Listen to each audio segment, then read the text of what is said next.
जैन सभी साथियों को मैं एसआई सुमित कुमार। आज हम लोग बात करने वाले हैं जो वेटिंग लिस्ट के संबंध में एक कोर्ट में केस पड़ा था उसके संबंध में। उसकी जो मैंने बताई थी कि नेक्स्ट हियरिंग जो है 7 अगस्त को होनी है।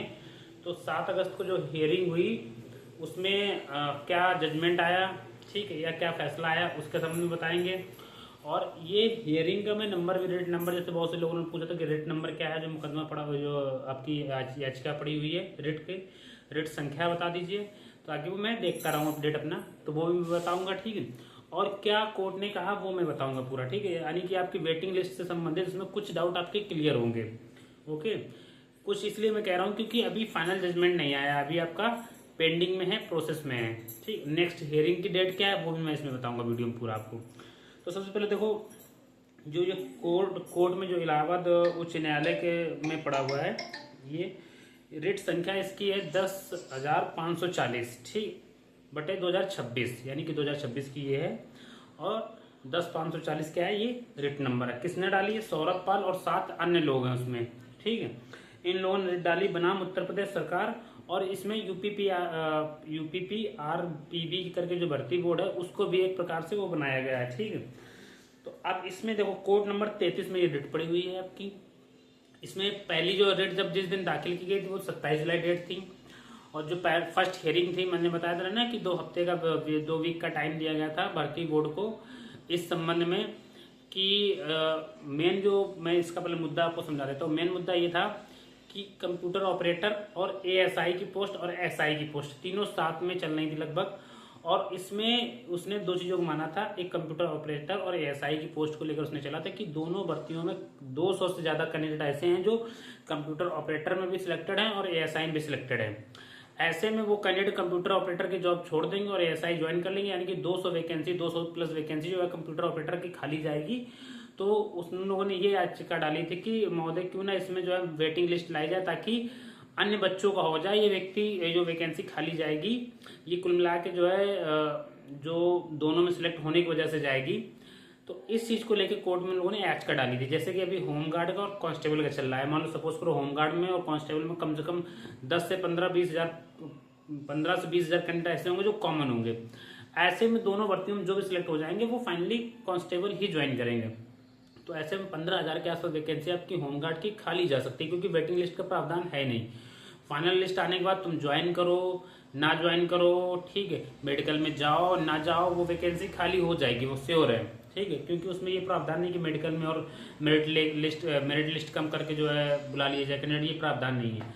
तो इसी चीज को लेकर जो है कुछ कैंडिडेट जो है हाई कोर्ट गए थे। तो हाई कोर्ट ने क्या है कि भर्ती बोर्ड से 14 दिन का आदेश मांगा था, 14 दिन के अंदर मतलब जवाब मांगा था इस संबंध में कि क्यों ना हम ऐसा क्यों हो रहा है, वेटिंग लिस्ट क्यों ना हम लेके आए, ठीक है। इस संबंध में जो है आदेश मांगा था कि आप बताइए जो उन्होंने याचिका डाली हुई वो सही है गलत है, ठीक है। इसके बाद आते हैं हम लोग, ये था 27 जुलाई की बात ये कही थी। और 7 अगस्त को दोबारा हियरिंग हुई। 7 अगस्त की हियरिंग में क्या क्या हुआ तो मैं इसको समझता हूँ। देखिए 7 अगस्त की हियरिंग का मैं आपको बता रहा हूँ पूरा। याचिकाकर्ता ने बताया वही जो आपको बताया था मैंने कि दोनों भर्तियों का वो हवाला देते हुए उसने कहा कि 200 से अधिक व्यक्ति क्या है, दोनों में कॉमन है, ठीक है। ऐसे में भर्ती बोर्ड द्वारा दोनों में कॉमन होने के बाद भर्ती बोर्ड द्वारा क्या किया गया है कि दोनों की फाइनल लिस्ट जारी कर दी गई है, मेडिकल करवा दिया गया, ज्वाइनिंग करा दी गई, ठीक है। और इसमें 200 से ज्यादा वैकेंसी जो है केवल कॉमन कैंडिडेट की वजह से खाली गई है पोस्ट, ठीक है।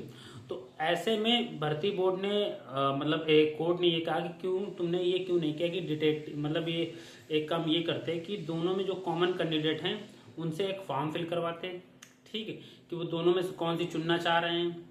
और जो वो चुनते हैं, ठीक है, उसके बाद उसमें डी लिस्टिंग करके, यानी डी लिस्टिंग का मतलब जो है कि अगर मान लो सपोज करो 200 कैंडिडेट ने नहीं चुना तो उन 200 कैंडिडेट की जगह पे नए कैंडिडेट को लेते हैं आप, डी लिस्टिंग करते हैं, यानी कि नई लिस्ट बनाते हैं आप, फिर से 200 कैंडिडेट को लेके आते, उसके बाद आप फाइनल कट ऑफ लेके आते, तो जो है आपका रिजल्ट सही रहता है। इस संबंध में भी उसने भर्ती बोर्ड से पुनः दोबारा उसने जो है क्या कहते हैं जवाब मांगा है कोर्ट ने कि आपने क्या डी लिस्टिंग की थी कि नहीं की थी। अगर डी लिस्टिंग की थी तो वो दे दीजिए, मुझे जारी कीजिए, ठीक है।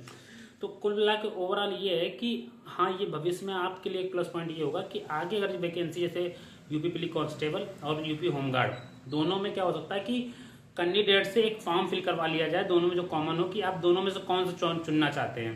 ठीक है, अगर वो कह देगा मैं ये चुनना चाहता हूँ तो उसकी डी लिस्टिंग होगी। डी लिस्टिंग का मतलब ये है कि दोबारा से लिस्ट लगेगी आपके, यानी वेटिंग लिस्ट टाइप की आएगी अगर कैंडिडेट कम पड़ते हैं तो ये आपके एक प्लस पॉइंट हो सकता है।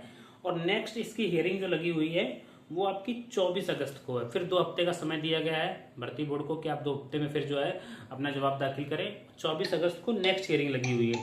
तो आप लोगों ने जो है रिट संख्या जान ली 10,540/26/2026। ठीक है, याचिकाकर्ता बता दिया, कोड मैंने बता दिया 33 नंबर, और माननीय जो हमारे न्यायाधीश महोदय हैं वो है मनीष कुमार निगम।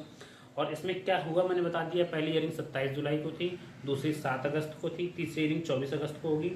ठीक है, और 200 से प्लस कैंडिडेट जो थे वो कॉमन थे। ठीक है, इसमें कोर्ट ने वही डी लिस्टिंग वाली बात कही कि अगर आपने डी लिस्टिंग की है तो वो मुझे दीजिए, अगर नहीं डी लिस्टिंग की है तो उसका जवाब मुझे दीजिए कि क्यों नहीं की गई है। ठीक है, तो मे भी हो सकता है कुछ सकारात्मक 24 तारीख को आपको कुछ देखने को मिले।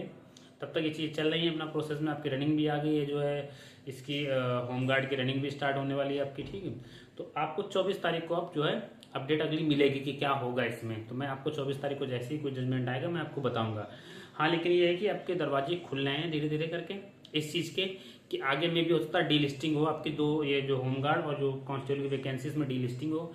डी लिस्टिंग का मतलब ये है कि अगर दोनों का फाइनल रिजल्ट आ भी गया तो उसके बाद भी जो कॉमन कैंडिडेट होंगे दोनों में, उनसे एक फॉर्म फिल करवाया जाएगा कि आप जो है दोनों में से कौन सी चुनना चाहते हैं। अगर कैंडिडेट ने भरा कि मैं कांस्टेबल चुनना चाहता हूँ, ठीक है, और ऐसी दशा में अगर मान लो 10,000, 5,000 या 20,000 जो भी वैकेंसीज खाली जाती है, यानी पोस्ट खाली होती हैं, उनके लिए डी लिस्टिंग का मतलब दोबारा से लिस्ट उसके लिए वो अपना जारी कर सकते हैं। ठीक है, तो ये चीज़ें आपके लिए एक पॉजिटिव संदेश आ सकता है। और अगर मान लो इनकेस नहीं भी आता है तो फिर मैं आपको बताऊंगा कि क्या चीज़ें आपके फेवर में हो सकती हैं। ठीक है, तो आशा करता हूँ वीडियो अच्छा लगा होगा, और ऐसे ही अपडेट के लिए चैनल को सब्सक्राइब कर लीजिए, और जो मन में डाउट हो वो आप कमेंट कीजिए, मैं कोशिश करूँगा आपका डाउट क्लियर कर सकूँ। Thank you.